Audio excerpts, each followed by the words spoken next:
Thanks, sir. Why don't we go ahead and kick things off here? Hey, sounds like a plan. And before we kick things off, I just thought I'd show you guys a little bit of propaganda before we begin. So here we go.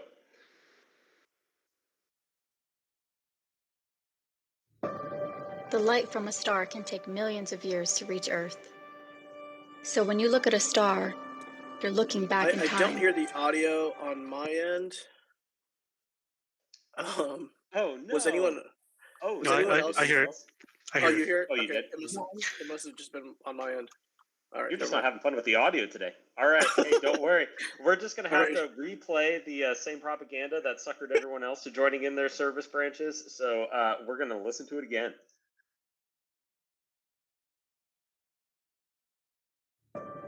The light from a star can take millions of years to reach Earth. So when you look at a star, you're looking back in time. But I see the future. I see exploration and courage. I see my country finding new horizons out there. And I see giant leaps making a comeback. I see myself. The future is where I'll make history.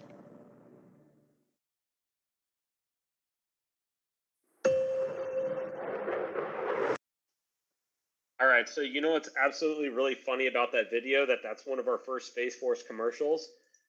One of the funny things is, as you guys know, with every other Space Force commercial, or not even Space Force commercial, but any other branch, like probably 20% of that stuff is actually true.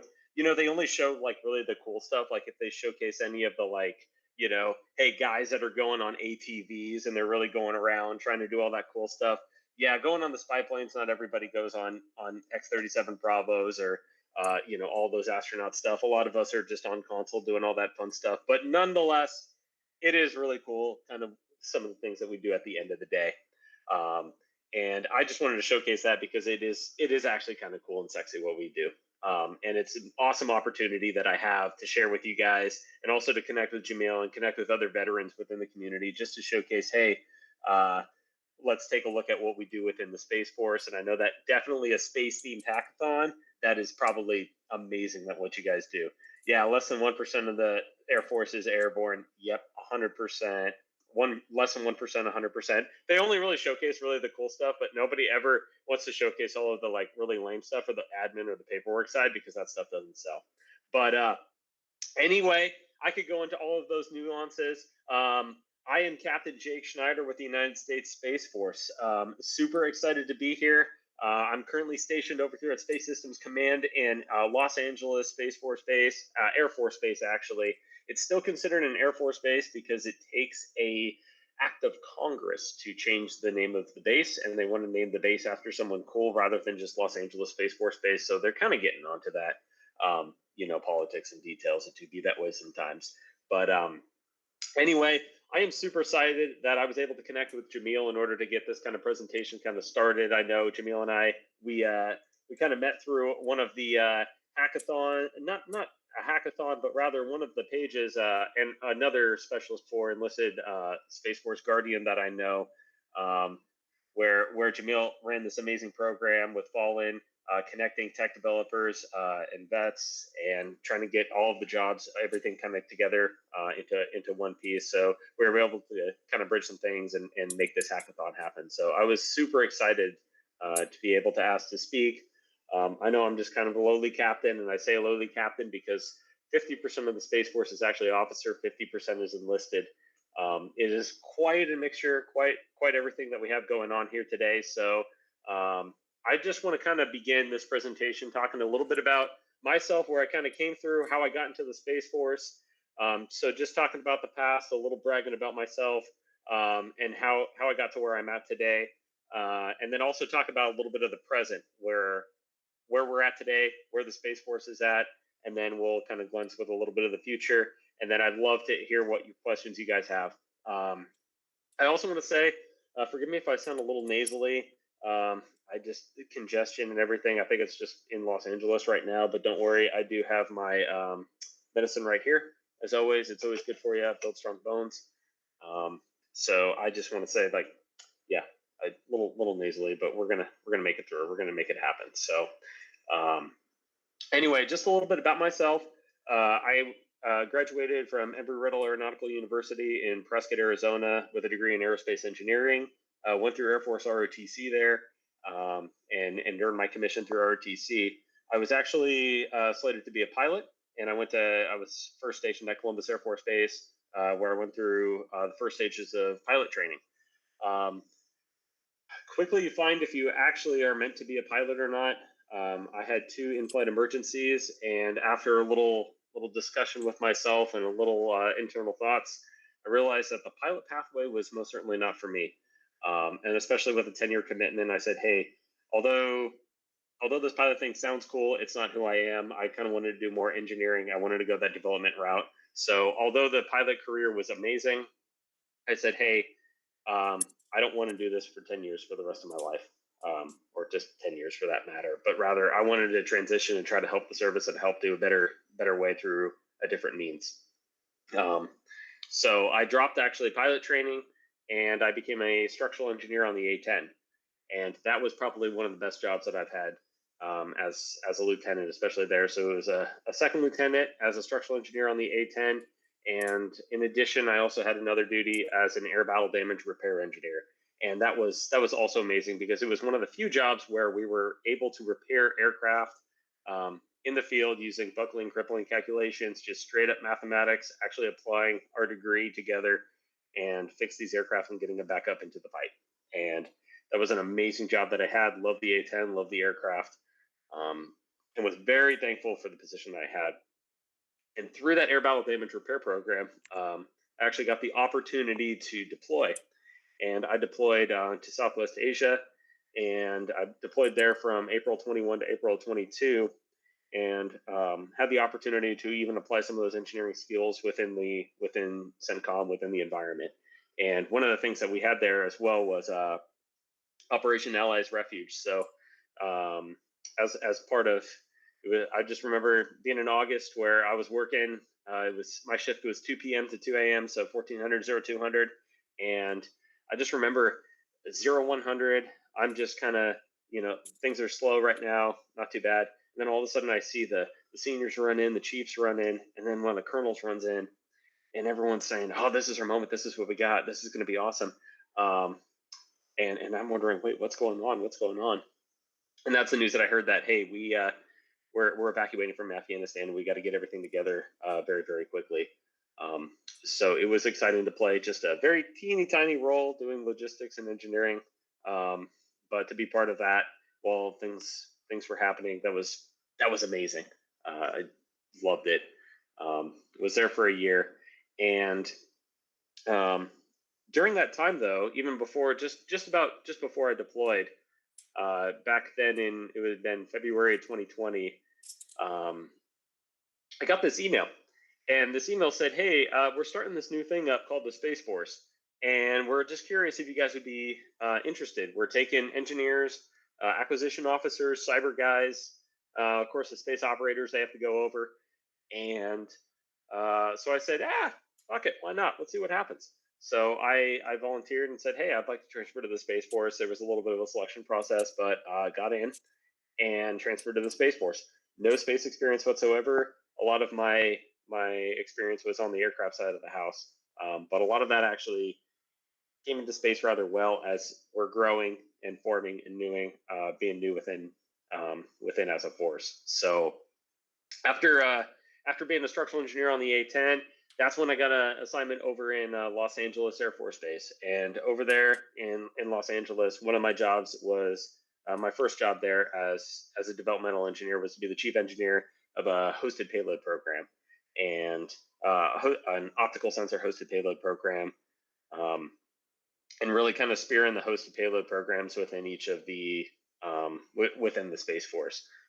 One of the other really cool programs that I got to work was QZSS HP hosted payload, where it was a partnership between the United States and Japan, where we would host an optical payload onto a Japanese QZSS, which is kind of like a GPS, but Japan's version, onto one of their satellites. So it was a great partnership program, great working with the Japanese together to make that happen.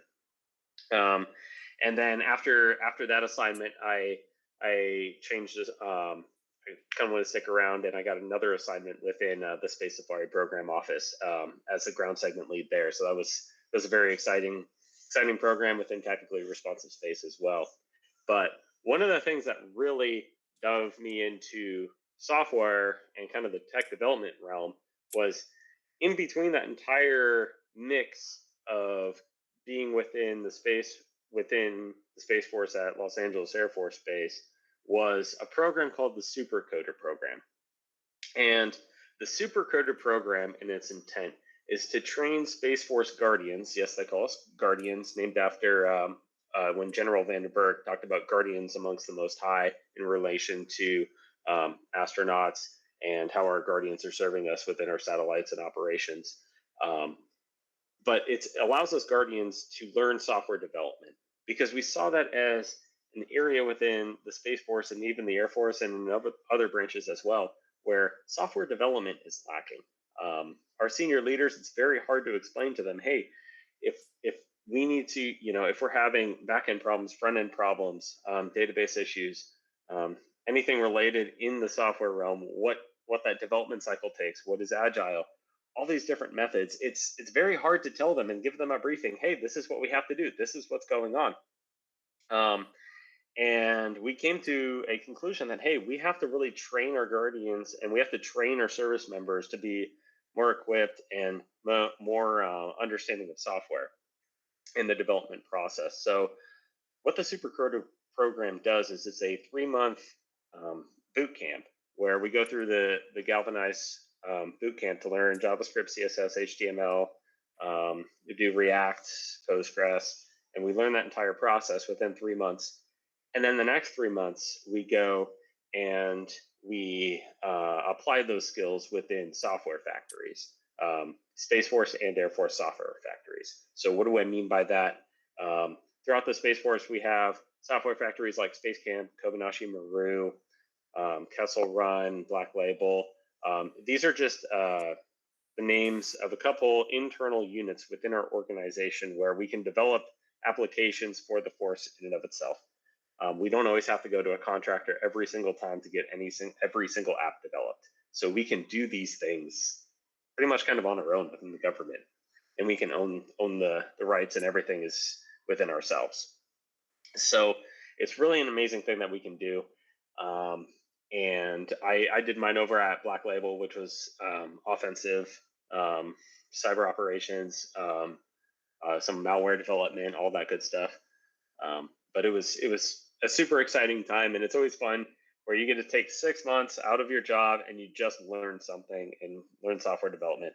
I know from my background, I was more on the structural side, and as an aerospace engineer, maybe more on the aerospace side. But honestly, my software knowledge was that of MATLAB, and MATLAB is kind of a programming language, not really, but so that's okay kind of on that part. But it was really a good opportunity. And one of the apps that we actually came out of that program, which I started with a couple amazing teammates, was an app called SupraDev. And SupraDev is honestly just a workflow app that connects Space Force Guardians with SupraCoders that can kind of do the jobs in and of itself. So kind of an internal government tool where if anyone within the government and within the Space Force says, hey, we would really like this app developed, and now that we have all these SupraCoders that know how to develop apps, and we also have all these software factories that can develop apps, we can just request this service together and kind of combine each of them together. So it's just kind of an application where someone can request services and we can match up with each other. So I've been kind of on the road. I was going to show actually a demonstration today, but every time you have to show a demonstration, usually things don't go according to plan, which happened today as well. So unfortunately, I can't, but only to describe it. But really, it's just kind of that nexus of communication between just units that need an app developed and a SupraCoder that could actually do it. So just to make that happen, we're trying to get that app really together and show that throughout the force. We had a lot of success over at a recent conference where Colonel Shoemaker, one of the SLD 30 commanders, he was very excited for this app, as well as a couple other key leaders within the community. So it was a really kind of an exciting thing to go forward from there. But those are just kind of a little bit of those developments that I had kind of going on from there. So that was just, I know a little bit about myself, kind of a little bit about the Space Force just presently with me. But one of the things kind of I want to touch on as well throughout the throughout my bit of the presentation is also kind of where we're at and where we're really going. If we take a look at the establishment of the Space Force back in December 20th of 2019, the Space Force was really developed because it is a new domain. It is a domain that that America has to take seriously and that we have to be the predominant power projectors through. If you take a look at the Navy, we have to own the sea. If you take out the Army, we have to own the land. You take a look at the Air Force, we have to own the air. Well, we have so many assets within space. We have GPS, we have MilSatCom, we have so many satellites that are so dependent upon our industry that if anything was to happen to those satellites, how are we going to be the predominant power projectors in from and through space? And that's one of the things that we've realized. It used to be a duty that was under the Air Force, under Space and Missile Center. However, one of the things we realized within Congress, within our budget lines, that we have to establish a new force that is solely dedicated to that. One of the interesting things too was within the Air Force, everyone's concerned about air. Not everyone's really concerned about space. So who are all the generals? They're all the pilots. They're all the pilots. And we have to be able to have our own separate entity where, hey, Air Force, you guys got to worry about air. Space Force, you guys got to worry about space. So that we can have that focus, so that we can realize that, hey, this is, we just need this section taken care of. So hence kind of the Space Force really kind of came about going on from that, from there. And that has been our focus ever since. One of the things too that also we realize is the Space Force is new. And one of the things that we are is we're just about 4.5 years old. So as we're new, we are learning, we are growing, and we have a lot of amazing things that we're doing. That there are a lot of growing pains that even within my own job that I see as well. But one of the things that I am very excited to see is that everyone is really passionate about space. Everyone is excited to see what we have going on, and excited to see where we're kind of going forward from there as well. And it is some things, of course, I can't say in a public setting, but one of the things that makes me really excited to see is just kind of the direction that we're going, the changes that are happening, especially within a government organization, where we all know that government agencies can be slow, military branches can be slow, but in the Space Force, there's a lot of things that are happening fast. We're doing a lot of things quickly. We're failing a lot, but as you guys know, fail early and often. And we're kind of going through a lot of good things from there. So I know I just kind of discussed kind of a very, very overarching discussion topic, or a very overarching speech of kind of what the Space Force is, a little bit about myself as well. And I just kind of wanted to open a little bit for comments here, just because I know there are some good stories that you can kind of go through forward and take a look at the chat as well. But if you guys have any questions or anything else, I would be very, very curious to hear, or if you want me to expand on some topics, because I'd be very curious to see what you guys are interested in and kind of to go from there. But I see Brandon, can't wait to visit the LA Space Force Base. I saw, I'm going to be real, LA Space Force Base is nothing to be too excited about. I don't want to break your heart because it's actually just kind of an office complex. And it just has kind of the BX, your standard commissary, and like 4 buildings. I do have to say one of the most exciting things there is that if you go to the BX, they have a really good Mediterranean restaurant in there. I hope that doesn't break your heart too much, but that's just about it. Angie, A-10 being the second favorite plane, I disagree. Kestel Run is crazy. It's Kestel Run, but that's okay. That's okay, Ty. I'll forgive you for that one. Yeah, the demo gods do kill you. And yes, it is. Yes, you are correct. It is a very, very tiny base. Yeah, it should be that way. But if you guys had some additional questions, I'd be curious to hear what you guys have. I know that this was a little bit short brief, and I was gonna try to get a little bit of a demo going. But of course, yes, the demo gods do be that way sometimes. Can't wait to see it in production. I'm excited too, Mike, because one of the biggest things is in production, getting something in production within the government. It can be difficult. It's exciting because you don't necessarily always need the capital to do it, because you can try to convince the right people and they'll give you the funding that you need. But I'm really excited because it's one of the things that we can do to help Guardians out.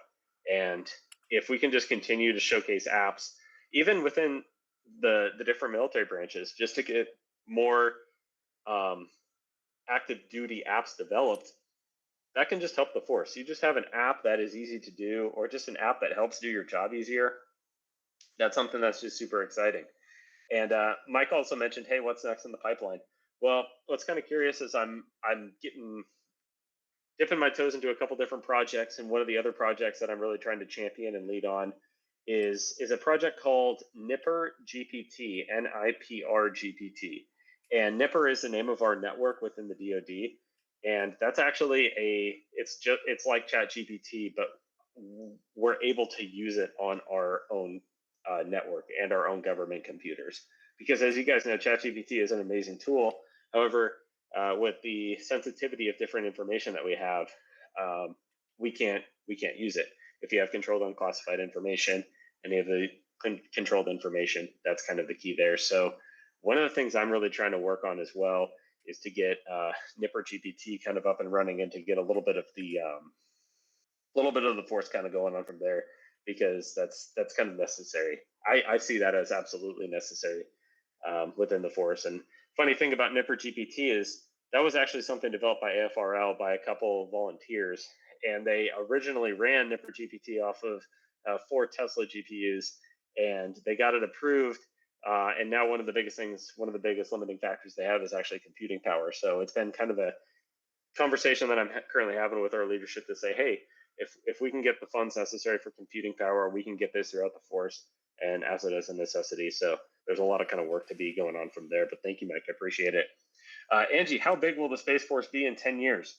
I imagine it being a lot bigger than it is today, and I hope so, because manning is a little bit tight, and I hope a lot more people join the Space Force. Because there's a lot of work to go around. Space is very big. If we kind of take a look at the way that I see it, is if we take a look at all the military branches and where the fight is going to be next, there's so much infrastructure that we have that really depends upon space, and I see the space industry just growing, especially within the next 10 years. That we're going to need a lot more people. We're going to need a lot more infrastructure in place. We're going to need a lot more processes in place. I kind of almost see the Space Force as like a government startup, because it's just like, hey, this brand new thing, this brand new branch, we got to kind of get this thing going. So I see it only growing. I see it sticking around because there is a need. So I don't see it getting any smaller anytime soon. I for sure know that as well. So Jordan, yeah, do you want to? You can still join the Space Force, by the way. You actually still can. You can, if you wanted to go active duty, actually, there's a bunch of information on our website, the standard spaceforce.mil website as well. I think our .com website is also the one for recruiting. I'm not quite sure on that one. But if you don't actually want to go back into the military, because I can totally understand that, there is a lot of civil service jobs too. And I know that there's some... Jamil was talking a little bit earlier regarding jobs. If you've ever considered even going back and working for the government as well, civil service jobs within the Space Force, there are plenty of them, even on the same websites as well.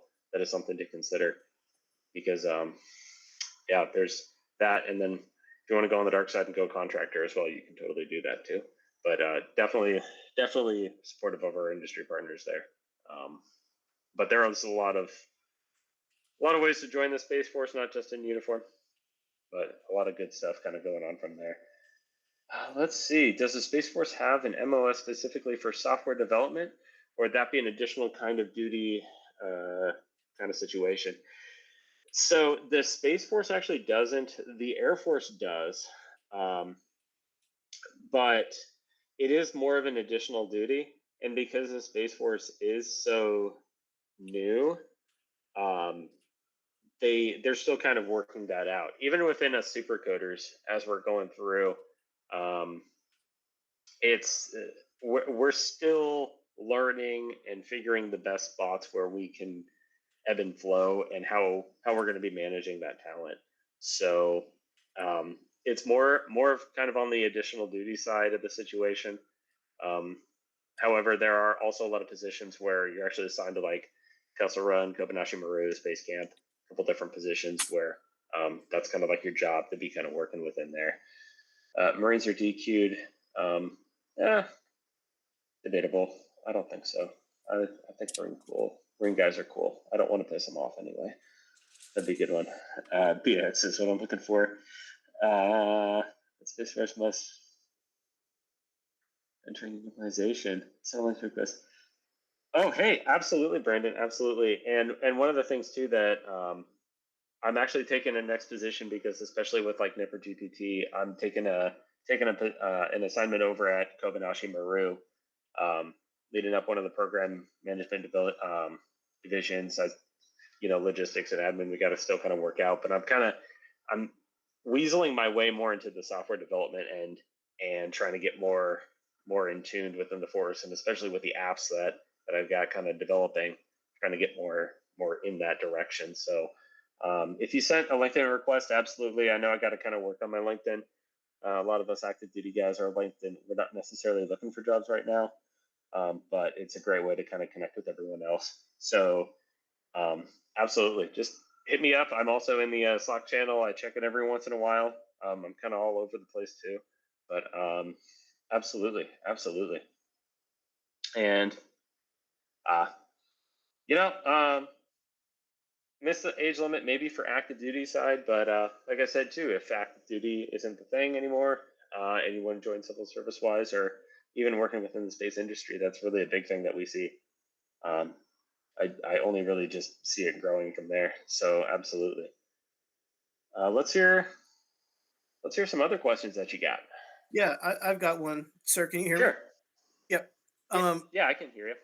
Could you talk a little bit about what Space Force Boot Camp is like? Are there, I think traditionally with all the other branches, there's like, the Marine Corps has drill instructors, the Army has drill sergeants, they got campaign covers. Are there similarities, and what are those, and what are the differences in y'all's boot camp? Sure, absolutely. So when it comes to, of course, you've got the commissioning side and the enlisted side. So when it comes to just the straight boot camp, we're really still taking a lot of the infrastructure from the Air Force and just kind of shifting that to the Space Force. So just recently, we had a couple drill instructors that were really Space Force specific drill instructors.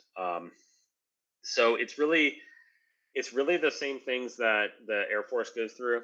So it's that same structure. It's that same like the knowledge requirements. However, as we're transitioning to be kind of our own as a branch, we're inserting more of our Space Force doctrine, like our 4Cs: character, courage, commitment, connection, the Guardian Ideal, a couple of these fundamental documents that even we're still even kind of going through and changing a lot. So it's really kind of the same as the Air Force in a way.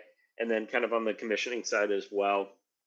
Yeah, really the only way to commission either through OTS, Air Force ROTC, and the Air Force Academy. So it's still kind of the same commissioning sources as the Air Force, as we're really utilizing all of their same existing personnel and administrative functions as our force. But recently, and I say recently, I believe a year ago-ish, we had the creation of a new field comm, STARCOM, Space Training and Readiness Command, and that's just kind of been the start of where we've seen as a force, where we're of training and readiness to kind of further develop that really going forward. So I hope that kind of answers your question there, Jamil. Yeah, and if you could talk a little bit about like what the culture is like in the Space Force. I can speak to the Marine Corps. It's really about like speed and intensity, and kind of like policing each other, correcting each other type thing. What's the culture like in the Space Force? I imagine it's similar to the Air Force, but do you guys separate yourselves from a culture perspective? So that's actually a very interesting question because a lot of our senior leadership talks about that because they too are curious. What is the Space Force culture? And everyone's really kind of determining. And as we're so new, that's really just kind of forming, and we're kind of seeing that develop. So a lot of the Space Force culture now is pretty much like the Air Force. It is a lot more relaxed. It's a lot more kind of 8 to 5 kind of job, a lot more not anything near the Marine Corps, and especially because within the Space Force we have 50% officer, 50% enlisted, where in all the other branches it's kind of like an 80-20 split.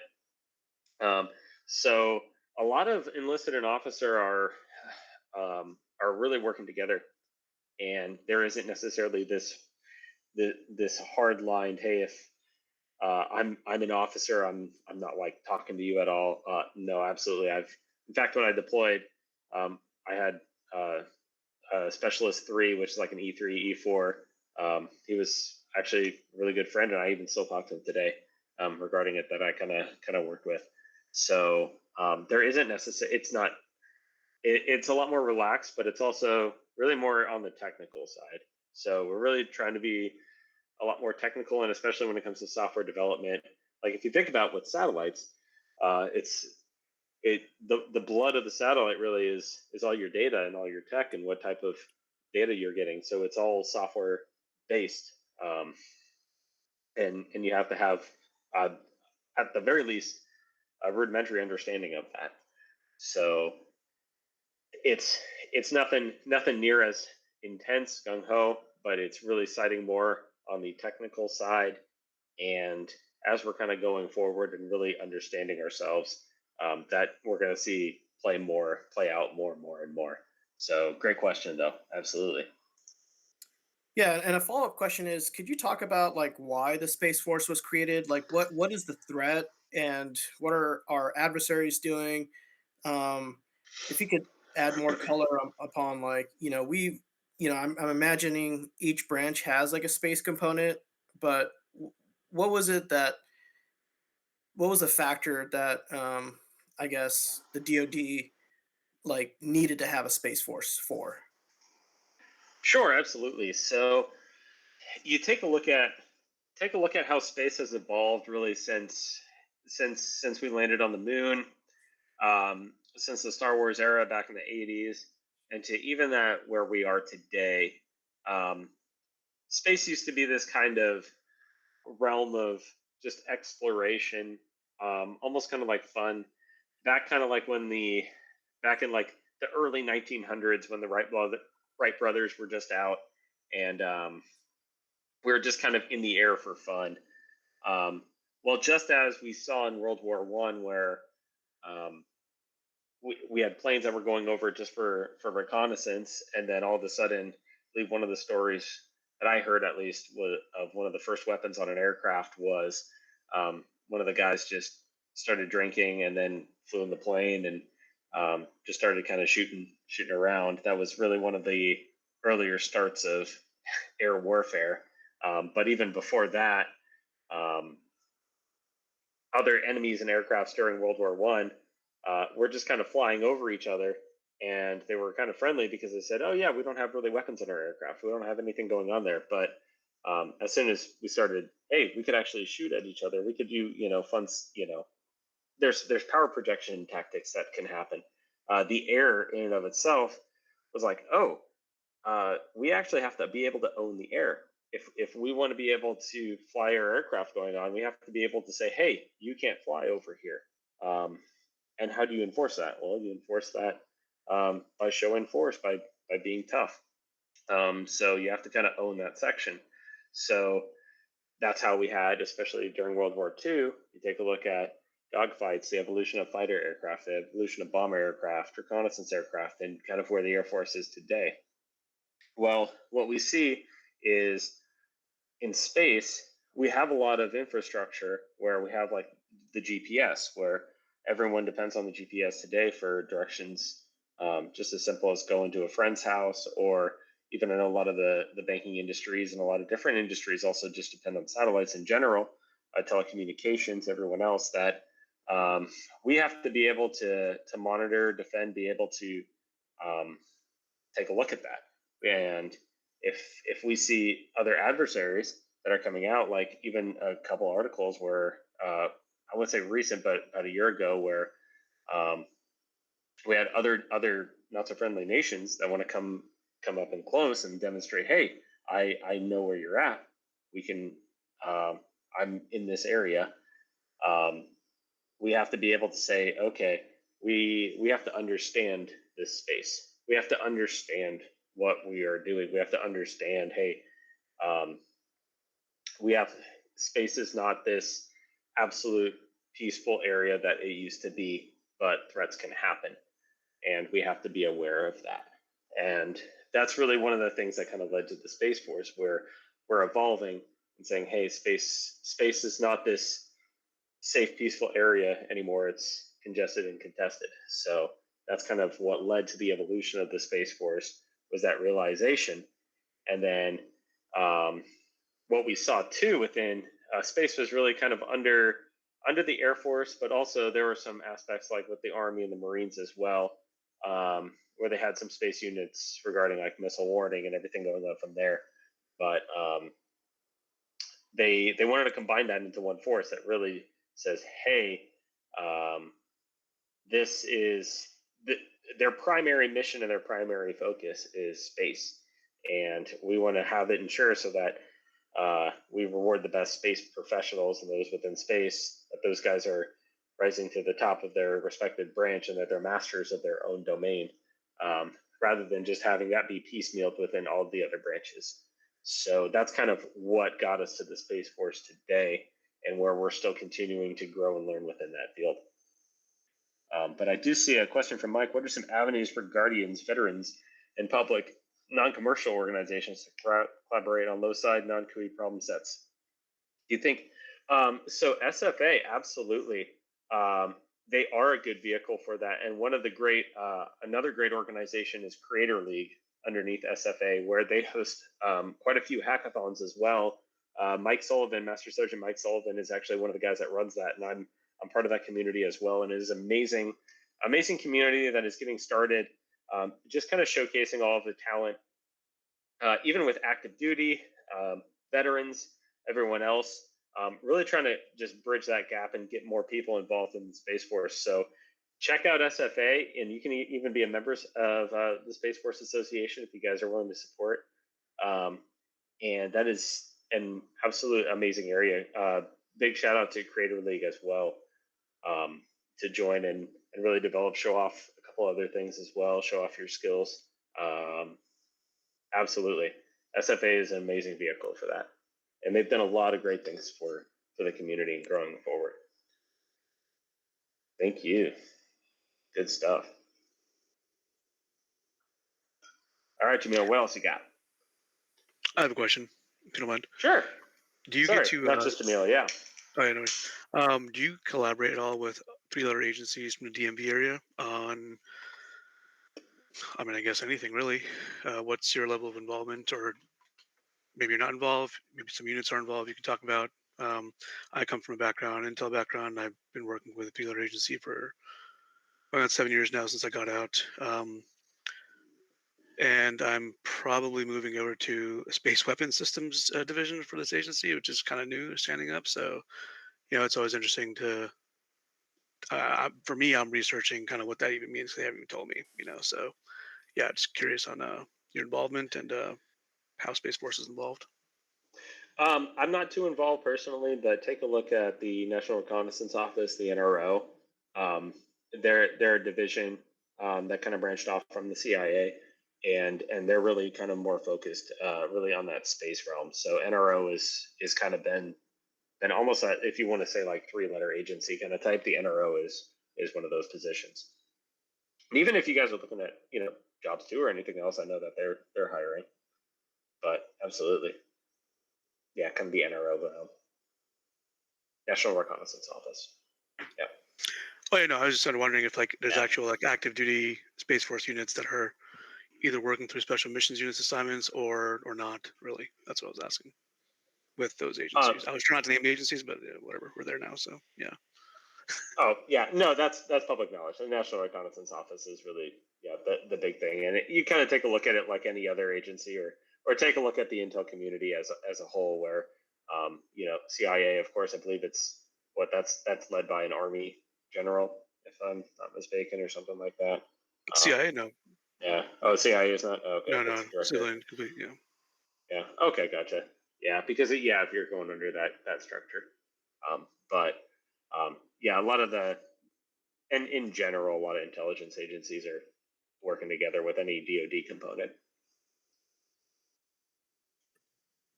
All right, what other questions you got? One question that I've got is like, what's a typical or standard Space Force mission? When I think about missions from the Marine Corps, we're kind of like, getting, close with the enemy and destroy them. And so, like in terms of Space Force, is it really protecting assets in space, or if it's something else? Can you talk about like the standard sort of mission? Sure. So we could take a look at. There's quite a few different mission sets, but I think one of the mission sets that I want to touch on that's been a real big one for the Space Force recently has been space domain awareness, and that's under Delta 2. And space domain awareness really is the understanding of, hey, what we need to be, just like the name says, aware of what's in the space domain. So when you're taking a look at space as a whole, just as anything within air and sea, you want to know what's there. And within the space domain awareness mission set, they are trying to identify, catalog, and track everything they can within space. And if you even look at spacetrack.org, not only does the Space Force, but a lot of other companies, not just companies, but like universities and other space entities, take a look at and track and list and update data that says, hey, this is the object that is in orbit going around Earth. Here's its data. Here's where it's at. Don't have a satellite run into it, kind of deal. And that's one of the big that's a big push right there, because hey, if we have a satellite that is really, really important, we have to track 44,000 different objects that are circling around in space. We got to know where those objects are. And at any given time, if we have a satellite that is in orbit and it is supposed to say, oh, well, there's this piece of space trash that is actually in the same orbit, and we got to be able to maneuver a satellite so it doesn't get hit, we are in charge of taking a look and solving almost that entire problem. And that's really within Delta 2. Also, a lot of the other different deltas have that same kind of issue that it has. Not issue, but mission set, where, hey, if you have a lot of stuff going on in space, as we have a lot of satellites, a lot of space trash, a lot of different things going on, you have to be able to maneuver, orbit around, do a lot of those different things. And then, there are a lot of different mission sets, and if you are also curious to see, take a look at the Space Force website, and then you take a look at each one of the deltas. Deltas are kind of like wings in the Air Force, or like battalions, where they cover different mission sets. So like Delta 1 actually covers missile warning. So this was really trying to transition from the Army as well as the Air Force, where, hey, if a missile's getting shot up, or hey, if potentially like a nuke were to go off somewhere in an adversary country and it was going to hit the United States, who's tracking that? How are we aware that that's happening? That's really kind of following under the missile warning delta. So there's a lot of things that are they've got kind of a lot on their plate when it comes to, hey, if things are happening, missiles going off, we're tracking, seeing where they're headed, tracking their trajectories, going in from there. So that's kind of Delta 1. You got Delta 2. Delta 9 is orbital warfare. And you got like Delta 4, Delta 5. And then also, if you're taking a look at like SLD 30, like Delta 30 and Delta 45, those are our space launch deltas. And they're really responsible for, hey, getting stuff up there. So they're the ones coordinating over at Vandenberg Space Force Base and Patrick Space Force Base. over at Cape Canaveral. They're taking a look at and saying, hey, if we got to launch stuff up there, we're going to handle all those logistics and go from there. And also to facilitate commercial launches. So like SpaceX or Firefly or a couple other space companies that are launching, helping them out going in from there. So that's really, if we're taking a look at kind of the mission sets when it comes to the Space Force, we definitely have a lot of them, but I just kind of wanted to touch base on a couple of them. Kind of from there. Another follow-up question I have is like, Sure. has there been any chatter around, and this is a little, it's like out there, but has there been any Sure. like chatter around aliens or like, I don't know, like, has the Space Force like thought about that or talked about Listen, that? so that's like the whole reason why I joined, right? No, I'm joking, but I have not heard anything about the aliens. I'll give you a wink or a call if I know, or like, hey, maybe we can get like some underground deal, and I'll just call and say yes, and then hang up real quick if I hear about aliens. But I have yet to hear anything about aliens, unfortunately. Oh, if I do, I'll give you guys a secret call or something. We're all pals here. Yeah, just drop it on the Slack. Anyone else? If I ever drop on the Slack, yes, then I just like delete my account and just fall off the face of the planet, then do what you want with that information. Yeah. Yeah, does anyone else have any questions? Feel free to, unmute yourself and ask away here. I know it's pretty rare to interact with somebody that's officially, active duty, that's an officer, that's in the newest branch of the military. So, yeah, I would definitely encourage anyone to please ask away here. All right. Do you play Elite Dangerous, the best flight sim space sim available? You know what? To be brutally honest, I am not a gamer, and this just comes as a shock to a lot of my buddies in the Space Force as well. I'm like, I just don't. I know it is horrendous. I just don't play video games at all. I don't know. I think it was because like when I was growing up, like my parents never allowed me to have like an Xbox or anything like that, so it never really stuck. Or maybe it's just that like childhood thing where I'm like video games equals bad or something. I don't know. But yeah, unfortunately, I do not. Sorry. One last question for me is: do you have a favorite space movie and why? This is a hard question. Do I have a favorite space movie and why?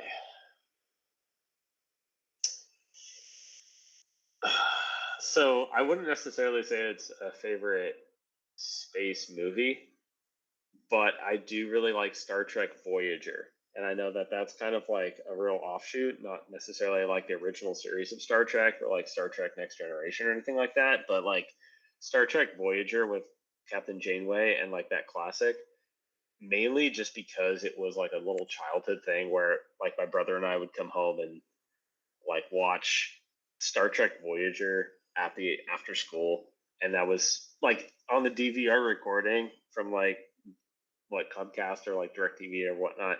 So it's got like kind of that little spot in my heart. So I'll take a look at it from like family reasons. It's definitely kind of in the family reasons realm, whereas like the Star Trek Voyager. Especially I know it's always fun, especially when I was in school. Anytime like Interstellar or a new space movie kind of came out, all of our space physics professors were just like, all right, let me tell you what was wrong, what was right, all of this stuff. So that kind of almost destroyed it because, now we're looking at a movie and then you got to pause it because, okay, we're going to go through why this is wrong. And I'm like, okay, can we just have a little bit of creativity? It's fun to just be wrong once in a while, I guess. But yeah, that's what I got on space movie wise. And then this is probably my last question. Dude, I know. no, go for it. Ask away. Ask away. What's it called? I was thinking that there's all these different space um, companies that are out there commercially, like SpaceX and Virgin, or I think Virgin Orbit went under, but there's like there's a lot of like space companies out there. What's making you, not join one of those and making you want to stay in the Space Force instead? Oh, it's tempting every day. Um, but the Space Force really has a lot. Yeah, that was a spicy kind of comment there. But you take a look with the Space Force being so new and so much work to be done. You really take a look at what has to be done and what has to be completed kind of from there. Um,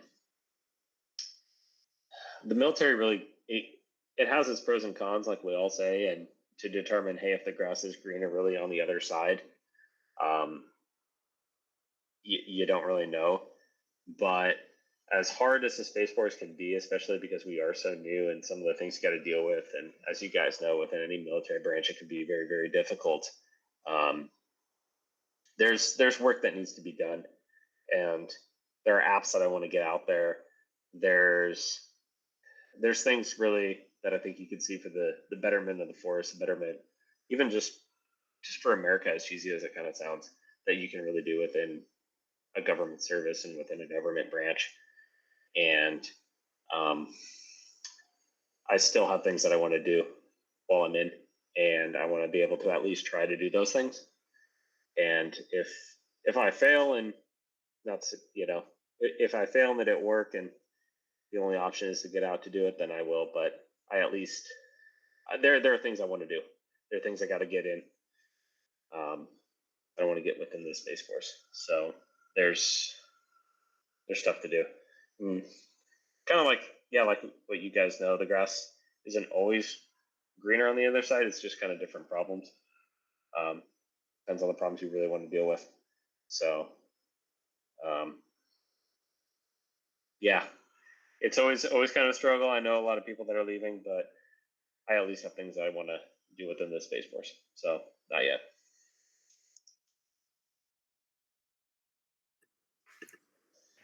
Awesome. I think I have like a million more questions, but I definitely want to be respectful of your time, sir.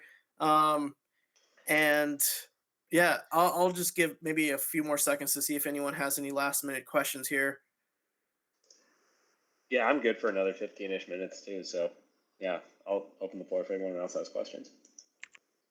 Okay, bet. Who are some of your Space Force like influencers? I know we talked about um, the individual who wrote a paper like tethering Bitcoin with. If you can add some more color to that, that'd be terrific. Um, yeah, I do. And first off, I want to say, Mike, thank you. Yeah, the veteran community watches the youngest branch with high hopes. I hope you guys are doing amazing work. I just want to say thank you for your support, because I'm going to address Mike's comment and then go to you, Jamil, because a lot of us within the Space Force, because we're so new, being 4 years old, we're learning a lot. And you think of a 4-year-old, how much they have to learn within the community versus an 80-year-old Air Force or a hundreds of year old Army. There's a lot of growth that has to happen. So any support, it just kind of makes our day. And especially being so new, and the fact that people actually know who we are, that's always an exciting thing. Because anytime someone says, "Oh, you're in the military. What branch you're in?" and you say the Space Force, yep, you get good at rehearsing kind of the spiel over and over again about what you guys do within the Space Force. But I do really appreciate your guys' support. Jamil, one of the questions that you talked about too, within the Space Force community, and someone with you were talking about maybe a paper or document, and I think he might have been referring to Major Jason Lowery, That's and correct. exactly his thesis software showing the proof of work protocol as a power projection protocol in, from, and through cyberspace. And that, I want to say that is probably one of the most amazing pieces of work that I've read yet. So if you guys haven't checked out Major Jason Lowery's work, software, I highly, highly encourage it. It's online. But one of the things it's actually been a real inspiration of mine, and one of the things I'm trying to do within my career within the Space Force. Trying to see where I can align that and maybe make that active within the force. It really demonstrates. You take a look at cyberspace, and you take a look at all the other domains. You take a look at, kind of like I mentioned earlier, where if you want to be the predominant power projectors in, from, and through land, you have an army. A predominant power projector in, from, and through the sea, you have a navy. And the same with air, you have an air force. And the same with space, you have a space force. Well, let's take a look and say let's take a look at cyberspace. In cyberspace, do you have a gun that you can shoot in cyberspace? How does someone defend themselves in cyberspace?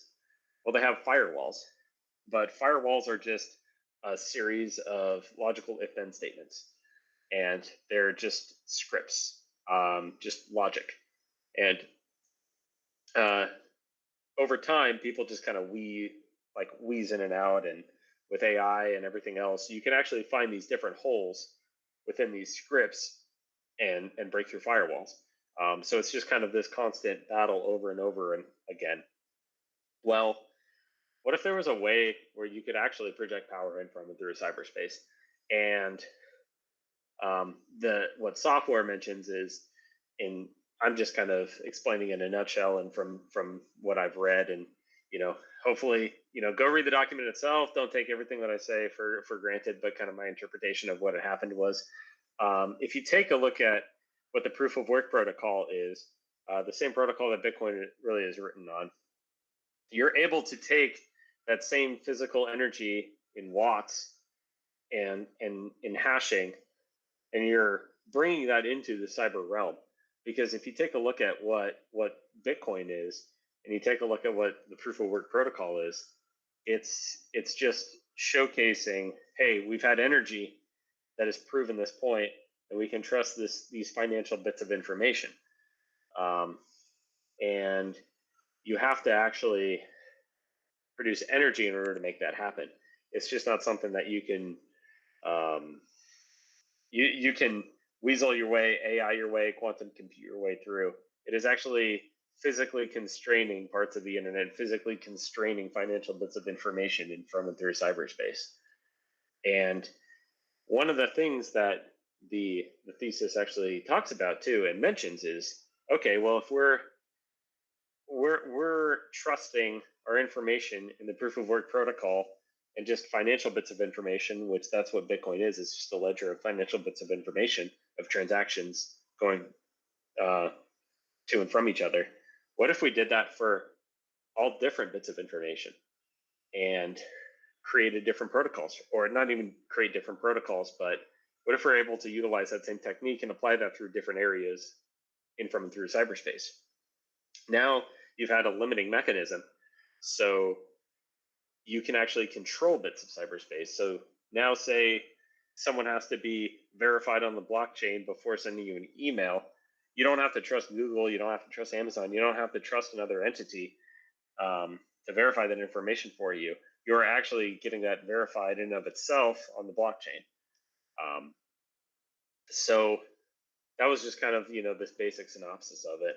And I can kind of go into a little bit more details later, but trying to speak on a very, very high level of what that showcases. But it is a very, very interesting approach. And one of the ideas I even had, and I'm just kind of thinking out loud here too, especially during a hackathon, is we take a look at artificial intelligence and generative AI, and we take a look at, hey, some people are worried about, hey, if ChatGPT kind of goes off the rail, like, oh, we have a humanity team or some type of team to ensure that it doesn't. But what does that actually look like? Is that just logical scripts that just say, hey, AI is not allowed to do it because X, Y, and Z? Well, what if AI figures that out? Generative AI figures that out. The biggest thing that you really can do there is you have to be able to provide a physical constraint to your Gen AI model. And that's one of the things you got to kind of think about. So I would even kind of articulate, you could even use the proof of work protocol as a limiter to generative AI. If you really wanted to establish guard posts and rails to say, hey, my generative AI model is only able to access or do within these parameters. It's able to limit that. Just kind of a thought that I've had and some research I'm kind of thinking about working on and going on from there. But I know I kind of went in left field just kind of talking about that, but that is one of the big pieces of work.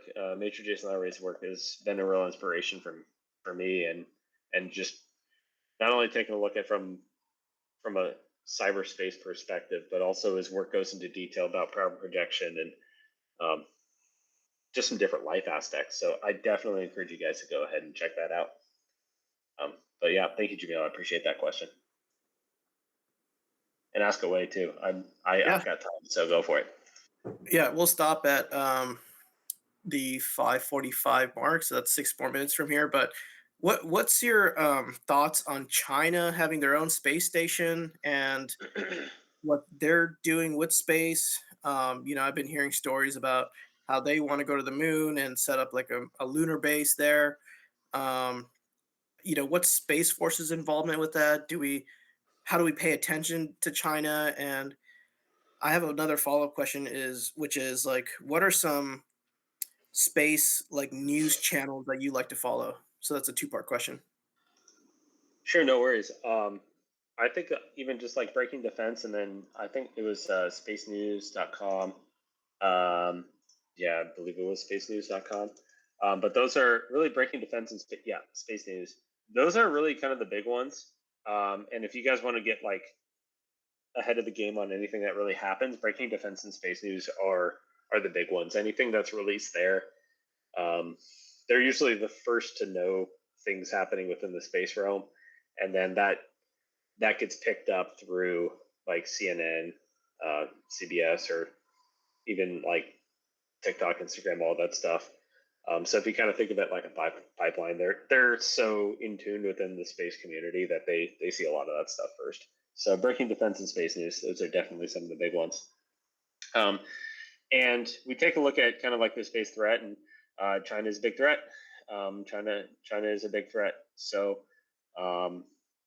there's only so much I can talk about kind of in this domain, but yeah, that's one of the things that is being monitored closely, and taking a look at all of those involvements, and even one of the shares even more of a reason why we need a space force to be able to even address these threats and take a look at what these threats look like, because those are issues, and it's always going to be the ever living game of power projection, and taking a look at, hey, what do we have within space, and what's going on within space, who are the other guys who are the other actors, who are the good guys, who are the bad guys. So it's definitely definitely one of the concerns, and definitely something that we were looking at. But yeah, I can't talk too much. Yeah, I'll keep it at that. Yeah, no worries. Yeah. What do you think of the Space Force uniform that came out recently? Not too recently. Not Are you too talking recently. about? Or yeah, not too recently. It's been a bit. Yeah, our the service dress uniform you're probably referring to. Yep, exactly. Yeah, the one that we heard a lot of mixed reviews, where some people say it's really cool, other people say it looks like a chef coat. One of the things, as you guys know, in the military, it takes a long time to get a lot of things. I wish I could get mine now, but they said like till 2025, 2026. I know right now they're doing like a uniform test wear to make sure it kind of looks right, and they're kind of determining what looks good, what doesn't.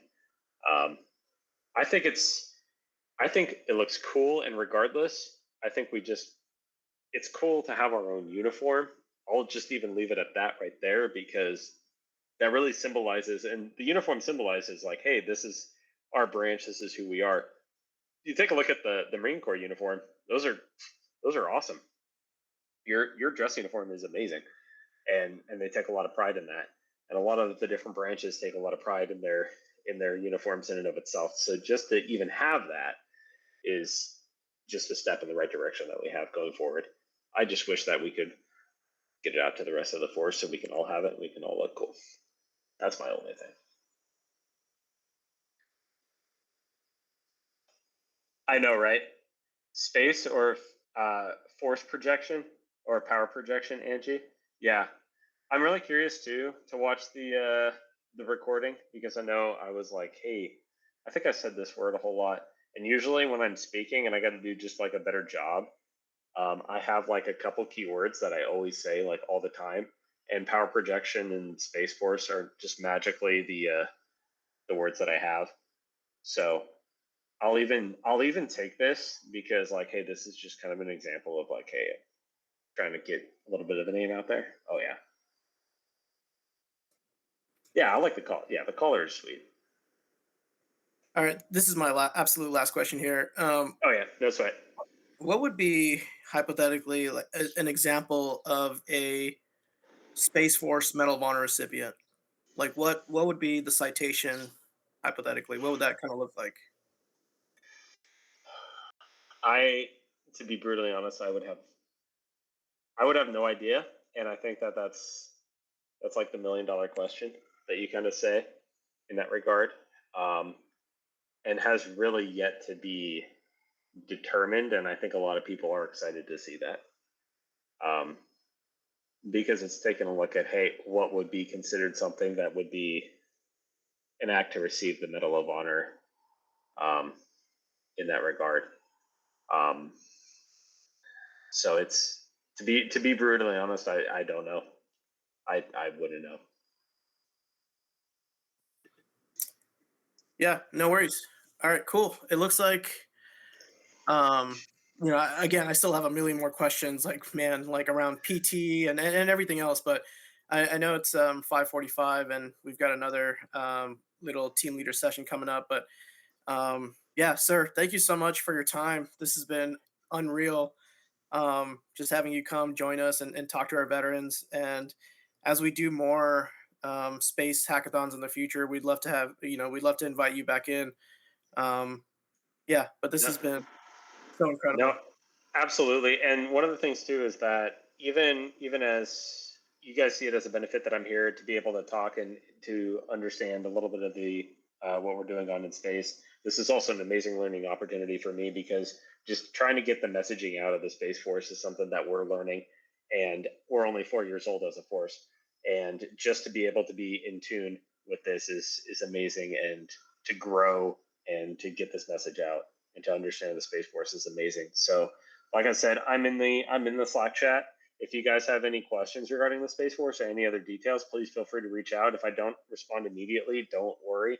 I will eventually respond and be within the community. But as this is all kind of a learning experience that we have going on, I appreciate the time, appreciate the energy, appreciate everything you guys had. So, Jamil, I want to say thank you for inviting me. Thank you, sir. Semper Supra. Thank you, Semper Supra. All right.